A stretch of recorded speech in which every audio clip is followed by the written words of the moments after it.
क्या आपने कभी सोचा है, एक देव ने अपनी पूरी शरीर पिघलाकर पूरी पृथ्वी को बचाया था, और वह कोई और नहीं, स्वयं शिव के रुद्र अवतार थे। सतयुग के अंतिम चरण में पृथ्वी पर ऐसा विनाशकारी संकट आया कि जल का अस्तित्व ही मिट गया। घबराए हुए देवता अर्शी और लोकपाल कैलाश पहुंचे और शिव जी से सहायता मांगी।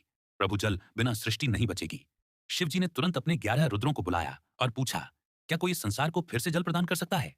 10 रुद्रों ने सिर झुका लिया, क्योंकि यह कार्य असंभव जैसा था। इसके लिए स्वयं को पूर्ण रूप से बलिदान करना पड़ता।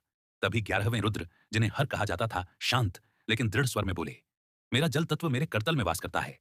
मैं पूरे ब्रह्मांड को पुनः जल दे सकता हूं, पर इसके लिए मुझे अपना शरीर गिलाना होगा। यह सुनकर देवताओं में स्तब्धता छा गई। ऐसा तपोबल और त्याग पहले कभी नहीं देखा गया था। शिवजी ने हर को वरदान देते हुए कहा, हे रुद्र, तुम्हारा शरीर भले ही गल जाएगा, पर तुम नष्ट नहीं होगे। तुम्हें नया शरीर, नया रूप और नया नाम मिलेगा। मैं स्वयं तुम्हारे भीतर पूर्ण रूप से निवास करूंगा, ताकि तुम सृष्टि के कल्याण का कारण बनो।